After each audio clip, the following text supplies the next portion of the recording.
హల్లెలూయా. Good morning. మరొకసారి మన దేవుని మాటలను మనందరం కలిసి ధ్యానించడానికి ప్రభు ఇచ్చినటువంటి గొప్ప అవకాశాలు కూడా ఆయన కేస్తుని గడిస్తున్నారు. ఎక్కడెక్కడో ఉన్న మనందరం ఒక్కటిగా చేరి యేసయ్య మాటతో దినచర్య ప్రారంభించడం ఎంత గొప్ప భాగ్యమండి. అంతేకాదు, మీలో కొందరు ఇతర దేశాల్లో ఉండి ఇది మీకు అనుకూలమైన సమయం కాకపోయినా దేవుని మాట కొరకు ఆశతో కనిపెడుతున్నారని తెలియజేస్తున్నారు. దాన్ని బట్టి దేవుడిని ఎంతగానో స్తుతిస్తున్నాను. ఈరోజు ప్రభు తన మాటను మనకు వినిపించినట్లుగా చిన్న ప్రార్థన చేసుకున్నాం. పరిశుద్ధుడా, నీకు వందనములయ్యా. మాట్లాడయ్యా, నువ్వు మాట్లాడయ్యా. మనుషుల మాటలు మాకు అర్థం కావు. నువ్వు మాట్లాడితే మా మనోనేత్రాలు తెరవబడతాయి, మా జీవిత సమస్యలు తీరుతాయి. మా అందరితోనూ మాట్లాడు, మా అవసరతలు తగినట్టుగా మాట్లాడు.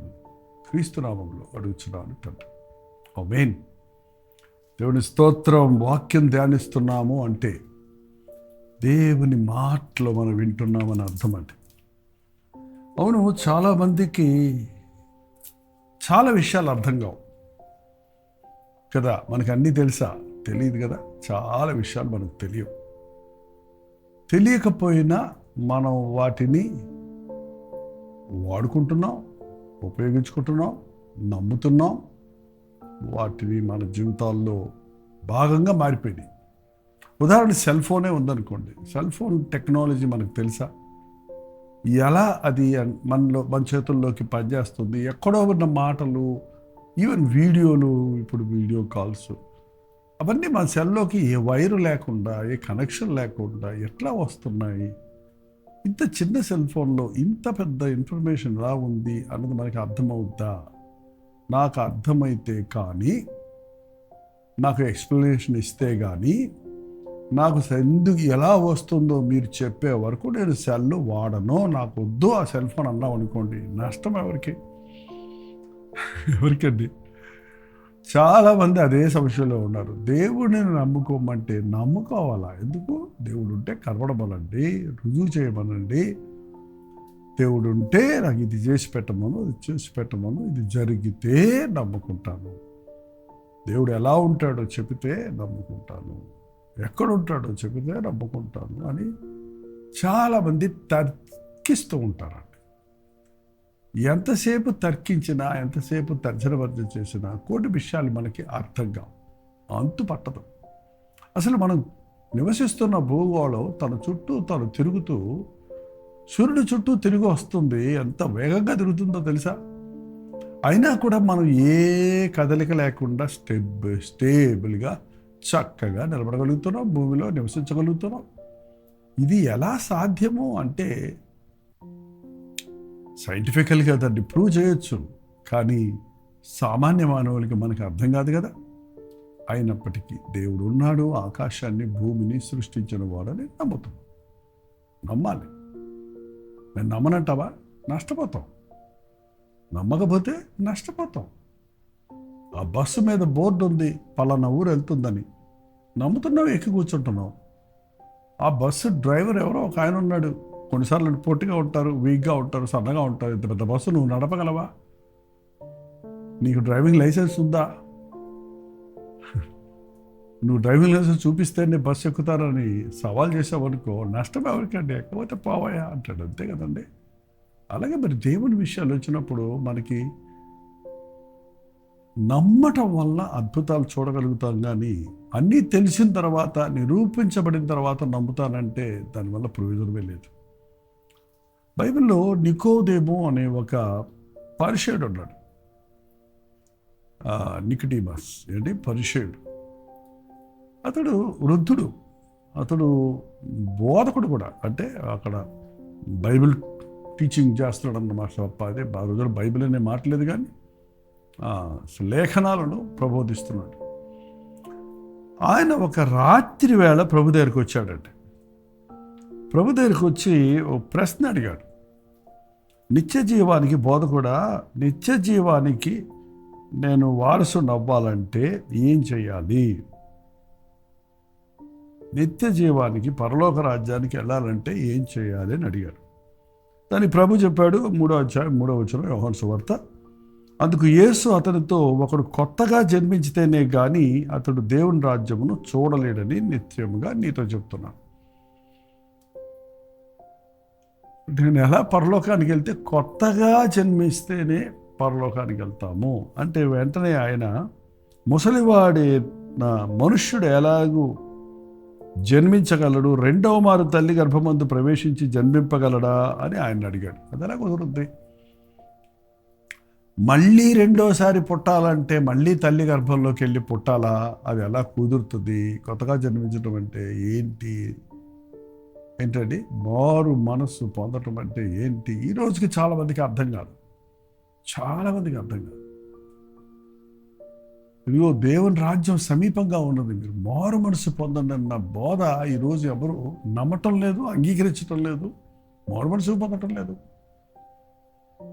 మనకి మారు మనసు దేవుడు ఉంటే మార్చుకోవను అంటుంటారు కొంతమంది, దేవుడు ఉంటే నాకు ఎందుకు ఈ బాధలు అంటుంటారు మరి కొంతమంది. దేవుడు చెప్పిన మాటను మనం నమ్మితే మన జీవితాల్లో అద్భుతాలు చూడగలుగుతాం. ఎలా కుదురుతుంది? రెండవ మారు తల్లి గర్భంలో నేను ప్రవేశించాలా? ఇక్కడ చాలా తర్జన ఉంది. మీరు గమనిస్తే ప్రభు వివరిస్తున్నాడు, కానీ అతని లైన్ పక్కనే ఉన్నాడు. అందుకే శరీరమైన సంబంధమైన మనసుకి ఆత్మ సంబంధమైన కార్యాలు అర్థం కావాలి. మీ జీవితాల్లో కూడా అనేకమైన సందేహాలు ఉన్నాయి కదా, ఆ సందేహం తీరిస్తే నేను ప్రభుని నమ్ముకుంటా, దేవుడు కనపడితే నేను ప్రభుని నమ్ముకుంటా. ఏంటంటే కొంతమంది ఇలాగే వారి జీవితంలో లోతైనటువంటి దేవుని మీద ఉన్న భక్తిని కలిగిన వారిగా ఉండి దేవునితో సరిచేసుకోకుండా బతుకు సాగిపోతుంది భక్తి. మనకి ఎన్నో విషయాలు ఈ లోకంలో అర్థం కావండి. నేను ఎప్పుడు చెప్తుంటాను, ఒక నల్ల బర్రె అంటారో గేదె అంటారో మీరు, ఏంటండి నల్ల గేది పచ్చగడ్డి మేస్తే తెల్లటి పాలు ఎట్టిస్తుంది? ఎవరైనా దాన్ని వివరించగలరా? అంతేనండి. ఇక ఎన్నో ఉన్నాయి. మీరు సెల్ ఫోన్ ఎలా పనిచేస్తుంది, టీవీ ఎలా పనిచేస్తుంది మనకు తెలియదు. అది ఎలా పనిచేస్తుందో మనకి అది చదివినడికి అర్థమవుద్దేమో, సామాన్యుడికి అర్థం కాదు, కానీ మనం వాడుకుంటున్నాం. అది ఎలా పనిచేస్తుందో చెప్పే వరకు నేను కొనుక్కోనంటే నీకే నష్టం. దేవుడు ఉన్నాడని నిరూపించమను, అంతవరకు నేను నమ్ముకోను. కొత్తగా జన్మించడం ఏంటో దాన్ని బాగా ల్యాబ్కు తీసుకెళ్ళి నాకు వివరించమను, అప్పుడు నేను కొత్తగా జన్మిస్తాను అన్నట్టుగా మనుష్యుడు మూర్ఖతలో ఉంటున్నాడండి. ప్రతి దానికి సందేహించేవాడు ఏది సాధించలేడండి. ఇది సందేహం అనేది ఒక అపవాది యొక్క యంత్రం అన్నది, పనిముట్టు. సాతాను మనల్ని సందేహపరుస్తాడు. ప్రతి విషయంలో సందేహపడొద్దు, భయపడొద్దు, తత్తరపడొద్దు, కలవరపడొద్దు. ఎన్నిసార్లు ప్రభు చెప్తున్నాడు బైబిల్లో మీరు చదివితే ఈ మాటలు. సందేహపడొద్దు, కలవరపడొద్దు, తత్తరపడొద్దు, భయపడొద్దు, కృంగిపోవద్దు. ఈ 5 విషయాలు మీలో మాటిమాటికి అటాక్ చేస్తున్నాయంటే మీరు అపవాది చేతుల్లో నలిగిపోతున్నారు అన్నమాట. విశ్వాసంతో వాటిని ఎదిరించలేకపోతున్నారు అన్నమాట. నెగిటివ్ థింకింగ్, వ్యతిరేకంగా ఆలోచన చేయటమే అపవాది సంబంధమైంది. ప్రభువునందు విశ్వాసం కలిగిన వాడు పాజిటివ్గా థింక్ చేస్తాడు. నా ప్రభు ఉన్నాడు, నా ప్రభు బలపరుస్తాడు, నా ప్రభు ప్రార్థన వింటాడు, నా ప్రభు నాకు సహాయం చేస్తాడు, నా ప్రభు నాకు కన్నీరు తుడుస్తాడు, నా ప్రభు నాకు ఒక అద్భుతం చేస్తాడు. ఎలా చేస్తాడో, ఎప్పుడు చేస్తాడో నాకు తెలియదు, కానీ ఆయన తప్పకుండా చేస్తాడు అని నమ్మి చూడు. నీ జీవితం అంతా కూడా అద్భుతాలమయంగానే ఉంటుందండి. నికోదేముకు అంత పెద్ద బోధకుడు అయి ఉండి ప్రభు చెప్పే ఆత్మ సంబంధమైన విషయాలు అర్థం కావటం లేదు. కరెక్టే, మనకు శరీర సంబంధమైన శరీరానుసారులుగా ఉన్నవారికి ఆత్మానుసారుల కార్యాలు అర్థం కావాలి. ఈ లోకస్తులకి ప్రభు బిడ్డల సంగతి అర్థం కాదు. మరి ఈ రోజున దేవుని సేవ చేస్తున్నామంటే లోకంలో అది వ్యాపారంగా ఎంచుకుంటున్నారు. అది దేవుని ప్రేమ బలవంతం చేయటం వల్ల అని గుర్తించటం లేదు. దేవుని వాక్యం చేయాలి, సువార్త ప్రకటన ఎందుకు చేస్తున్నారు? మత మార్పిడి అనుకుంటున్నారు. కానీ సువార్త ప్రకటించవలసిన భారం మా మీద మోపబడి ఉంది. ఉచితంగా సువార్త ప్రకటించటమే జీతం అన్నట్టుగా ఈరోజు కూడా త్యాగపూరితంగా శ్రమలను సహించి సమస్తము విడిచి ప్రభు కొరకు జీవించేవారు ఉన్నారు. వారిని గుర్తించలేని స్థితిలో ఈ లోకం ఉంది. ఈ లోకం వాళ్ళకి సన్మానాలు చేయదు. ఈ లోకం వాళ్ళని మెప్పించదు, వాళ్ళని ఘనపరచదు. ఖచ్చితంగా ఈ లోకానుసారులు లోక కార్యాల మీద మనసు ఉంచుతారు. మనం పరలోక సంబంధం ప్రభువుని చూడండి, ఎలా హింసించారు, ఎలా దూషించారు, ఎలా ముఖం మీద వేశారు. ఎవరండి ఆయన? లోక రక్షకుడిగా వచ్చాడు. అందరి కొరకు తన రక్తాన్ని చిందించడానికి వచ్చిన ప్రభువుని అవహేళన చేశారు. ఆయన్ని బాధ పెట్టారు, చిత్రహింస పెట్టారు. అయినప్పటికీ ప్రభు, నా సంతోషం మీకు ఇచ్చి వెళ్తున్నాను, నా సమాధానం మీకు ఇచ్చి వెళ్తున్నాను, నేను తండ్రి చిత్తం నెరవేరుస్తున్నాను, మానవాళికి విమోచన కార్యాన్ని సిద్ధపరుస్తున్నానన్న తృప్తి సెలవులో భయంకరమైన వేదనలో ఉన్న ప్రభువుకి ఉండింది. ఈ రోజున మనం దేవుడి నిమిత్తమై చిన్న చిన్న కష్టాలు శ్రమలు వచ్చినప్పుడు దేవుడు ఉంటే నాకు ఎందుకు ఇలా జరగాలని కృంగిపోతున్నాను. కానీ ప్రభు అంతగా అవమానపరుస్తున్నప్పుడు, నువ్వు రాజువా అని పిలాతు అడిగినప్పుడు, నేను రాజునే, కానీ నా రాజ్యం ఈ లోక సంబంధమైంది కాదు. ఈ లోక సంబంధమైన రాజ్యమై ఉంటే నా చుట్టూ ఉన్న ఈ లోకస్తులు వచ్చి నన్ను విడిపించేవారు, కానీ నాది పరలోక రాజ్యం. అవునండి, మనం పరలోక రాజ్య వారసులుగా ఈ లోకంలో జీవిస్తూ ఉన్నాం. గుర్తుపెట్టుకోండి, మన పౌరస్థితి పరలోకంలో ఉంది. ఇదిగో కొత్తగా మళ్ళా మన పౌరస్థితిని క్వశ్చన్ చేస్తున్నారు, రివిజన్ చేస్తున్నారు, రెన్యూ చేస్తున్నారు. ఏదో కామన్ అందరూ అన్ని రాష్ట్రాల్లో, అన్ని భాషల్లో, అన్ని స్థితిగతుల్లో జాతుల వారందరూ భారతీయులుగానే ప్రకటించాలి, ఈ కులమత భేదాలు ఉండకూడదు అని చేస్తున్నారు. అది మంచి ఉద్దేశమే, కానీ అందులో ఉన్న దురుద్దేశం ఏంటో మనకు తెలియదేమో. కానీ బైబిల్ చెప్పేదంతే, మన అందరం సమానము, అందులో జాతి కుల మత భేదాలు లేవు, పేద గొప్ప అనే వ్యత్యాసం లేదు, స్త్రీ పురుషుడు అనే భేదం లేదు, క్రీస్తునందు మనందరం సమానులం. కానీ ఈ లోక సంబంధమైన వాటి కోసం ఈ వ్యత్యాసాలు ఉపయోగించి మనుషుడు ఈ లోకానికే ఆ యొక్క లాభాల కొరకే ప్రయత్నిస్తూ ఉన్నారు. రేషన్ కార్డు కావాలంటే రేషన్ కార్డు కావాలి, బ్యాంకులో బ్యాంక్ అకౌంట్ ఓపెన్ చేయాలంటే ఆధార్ కార్డు కావాలి, వేరే దేశాలకు ప్రయాణం చేయాలంటే పాస్పోర్ట్ కావాలి. ఏంటండి మరి అందుకనికే మన ఆధార్ కార్డు, నేను పరానా భారతీయుణ్ణి అని నిరూపించుకోవడానికి. మనం ఈ లోకంలో భారతీయులైనా, అమెరికన్స్ అయినా, ఆస్ట్రేలియన్స్ అయినా, ఆఫ్రికన్స్ అయినా, ఈ లోకంలో ఏ జాతి వాడు, ఏ భాష వాడైనా దేవుని సారూప్యంలో చేయబడ్డవాడే, క్రీస్తు రక్తము ద్వారా విమోచించబడడానికి సిద్ధపరచబడిన వారే. ప్రభు వచ్చినప్పుడు ఆయన రాజ్యానికి మనల్ని తీసుకుని వెళ్తాడు. ప్రభు చేసే బోధనలు పరలోక రాజ్యాన్ని గురించి చెప్పారు.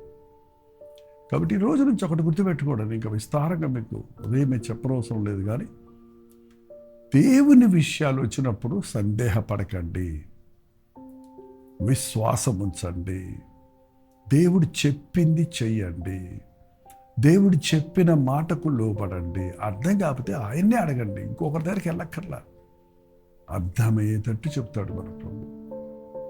వెరీలీ అని అంటే నిశ్చయముగా నేను మీతో చెప్తున్నాను, నిశ్చయముగా మేము చెప్తున్నాను, మీరు మారుమనసు పొందకపోతే పరలోక వారసులు కాదు.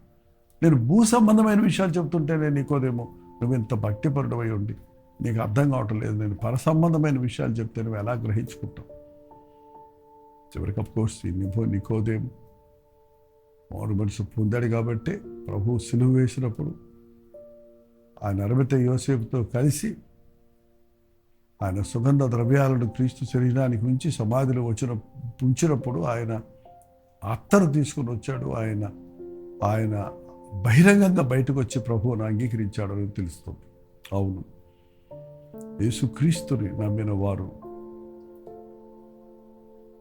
తప్పక వర్ధిల్లుతారు, తప్పక ఆశీర్వదించబడతారు. నమ్ముట నీ వలనైతే నమ్ము వారికి సమస్తం సాధ్యం. సందేహించకండి ఏ విషయం కూడా. ప్రభు చెప్పిన విషయాలు బైబిల్లో చదువుతున్నప్పుడు ఇది ఎలా జరిగింది, అది ఎలా జరిగిందని ఇది ఎలా కుదురుద్ది, అది ఎలా కుదురుద్ది అనే అనుమానాలు కాక, ప్రభువా ఇది అర్థం చేసుకునే విశ్వాసం దయచేయమని అడగండి. కొన్నిసార్లు మీ జీవితాల్లో ఎదుర్కొంటున్న పరిస్థితుల్లో కూడా ఇక్కట్లు ఉన్నప్పుడు, మీకు అర్థం కానప్పుడు ప్రభువుని అడిగితే ఎందు నిమిత్తమే ఆ హింస, ఆ బాధ, ఆ శ్రమ, ఆ శోధన అనుమతించాడన్నది మీరు ఎరిగినప్పుడు, అందులో ఉన్న అర్థాన్ని, అది మనకి ఎంతటి గొప్ప కార్యాన్ని జరిగిస్తుందన్న విషయాన్ని మనం గుర్తించినప్పుడు మనం సంతోషించి గంతులేయగలుగుతాం. తాళవచ్చండి, ప్రార్థన చేసుకుందాం. పరిశుద్ధుడ, ప్రేమగల తండ్రి, నీకు వందనములయ్యా. ఎవరెవరు ఎక్కడెక్కడి నుంచి మాటలు వింటున్నారో ప్రతి ఒక్కరిని దర్శించుడు ఆయన. ఈ లోకానికే మేము పరిమితమైన వారిగా ఉండక పరలోక రాజ్య వారసులుగా ఉండటకు సిద్ధపడనిమ్మ నాయన. ఈ లోకంలో తండ్రి ఉన్నప్పుడే మారు మనసు పొందటకు, మా పాపములు ఒప్పుకొని విడిచిపెడితే నీ రక్తం కడిగి శుద్ధిగా చేస్తున్నాను. ఆ పేర్లు నీ జీవగ్రంథంలో రాయబడినట్లుగా నీవిచ్చి గొప్ప రక్షణ పొంది నీవు రాకడ కొరకు ఎదురు చూచేవారిగా ఉండటం సహాయం చేయి. దినమంతట్లో నీ బిడ్డలందరికీ నువ్వు తోడుండి ఆదరించి వాక్యానుసారంగా జీవించటకు సహాయం చేయమని క్రీస్తు నామములో అడుగుచున్నాము తండ్రి. ఆమేన్. తండ్రి అయిన దేవుని యొక్క ప్రేమయు, కుమారుడు అయిన క్రీస్తు యొక్క కృపయు, ఆదరణకర్త అయిన పరిశుద్ధాత్మ యొక్క సహవాసం కూడి వచ్చిన మనందరికీ ఇప్పుడు నువ్వు సదాకాలం తోడేను గాక. ఆమేన్. దేవుని స్తోత్రం. మీ ప్రార్థనా స్తోత్రాల భారాలు 954041 నెంబర్కి, మీరు ఇతర దేశాల్లో ఉంటే 91001009 నెంబర్కి తెలియజేస్తూనే ఉండండి. మీ పక్షంలో మేము ప్రార్థిస్తున్నాం, మీరు కూడా ప్రార్థించండి. Doctor Jaipal YouTube channel like చేయండి, షేర్ చేయండి. మీ పేరు, ఊరు కామెంట్ సెక్షన్కి వచ్చి టైప్ చేయడం మర్చిపోకండి. 28వ తారీఖు విజయవాడలో జరిగే కృతజ్ఞత కూడికలో పాల్గొని ప్రభువు స్తుతించడంలో మాతో పాటు మీరు కూడా ఏకీభించండి. మనందరం కలిసి దేవుని గొప్ప కార్యాలు, ఆయన చేసిన మేలు గుర్తు చేసుకుంటాం. లేదా 29వ తారీఖు ఫిబ్రవరి 29వ తారీఖు హైదరాబాద్లో జరిగే స్తుతి కూడికలో మీరు పాల్గొనండి. ప్రవచితమైతే ఈరోజు మధ్యాహ్నం 3 గంటల హెచ్చరిక, అలాగే రాత్రి కలవ ప్రతిదూరంలో బలి కలుసుకుందాం. అంతవరకు దేవుని మహాకృప మీకు తోడేను గాక.